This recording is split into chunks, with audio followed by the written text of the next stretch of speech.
Dimanche, tout le monde va préparer la fête des mères, mais il ne faut pas oublier qu'une élection très importante se déroule, celle de nos députés européens.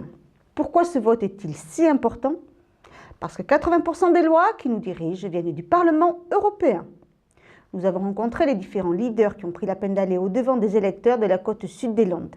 Découvrez leurs regards et leurs explications de ce vote.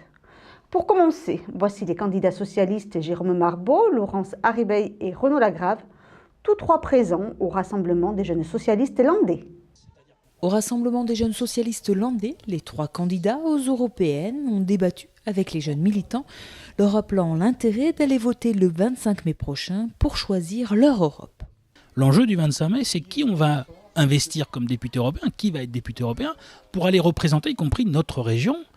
Quand on va parler des sujets qui nous préoccupent sur notre territoire, à quelle porte on va aller taper? Est-ce qu'on va continuer à aller taper à la porte de bureaucrates européens ou est-ce qu'on va parler à des députés européens qui ne sont pas hors sol? Et aujourd'hui, l'enjeu, justement, c'est d'avoir une députée européenne en Aquitaine, à travers la candidature de Laurence Harribey, qui est troisième sur notre liste, pour faire en sorte que quand il y aura des sujets locaux, on puisse l'interpeller. Et quand les citoyennes et les citoyens auront finalement des sujets européens, puissent interpeller non pas des technocrates, mais des élus. C'est fondamental. Et c'est là où aujourd'hui, je crois qu'il faut bien faire comprendre à nos concitoyens que l'enjeu du 25 mai, c'est le retour de la démocratie, c'est le retour des élus, c'est le retour de la politique dans les choix européens. Et peut-être à travers ça, on arrivera à rapprocher l'Europe, qui aujourd'hui décide de beaucoup de choses, j'en conviens, mais en même temps, pour lesquelles nous avons aujourd'hui beaucoup d'espoir, notamment sur les questions économiques, de croissance et d'emploi.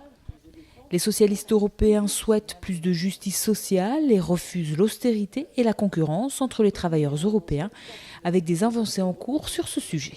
Depuis quelques semaines, une directive sur un détachement des travailleurs qui a été votée par le Parlement. Alors on peut dire que c'est pas assez, mais elle commence à répondre justement à ce fameux plombier polonais.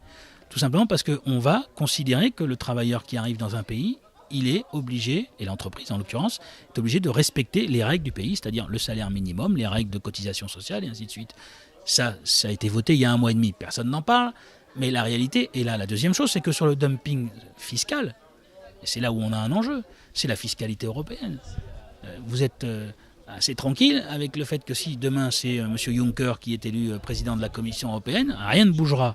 La proposition que nous avons faite dans cette campagne, que nous menons dans cette campagne, c'est justement d'augmenter la fiscalité européenne, de l'harmoniser pour éviter le dumping à l'intérieur de l'Europe qu'on est en train de vivre, et surtout d'avoir des règles de juste échange à travers des écluses justement fiscales et des écluses de taxes qui permettent petit à petit d'augmenter le niveau et d'harmoniser le niveau fiscal à l'échelle de l'Europe et dans les échanges que nous avons avec les autres continents. Parce qu'on n'est plus dans des échanges entre la France et d'autres continents, on est dans des échanges, l'Europe et d'autres continents. Donc c'est aussi un enjeu très clair du 25 mai, c'est de mettre des règles dans la mondialisation, de dire aujourd'hui l'Europe ne peut plus être le ravi de la crèche de la mondialisation dans lequel on ne peut plus mettre aucune règle à tout cela. Non, il faut en mettre, et c'est ce que nous proposons aussi dans cette campagne, concrètement dans le manifeste notamment des socialistes européens autour de la candidature de Martin Schulz.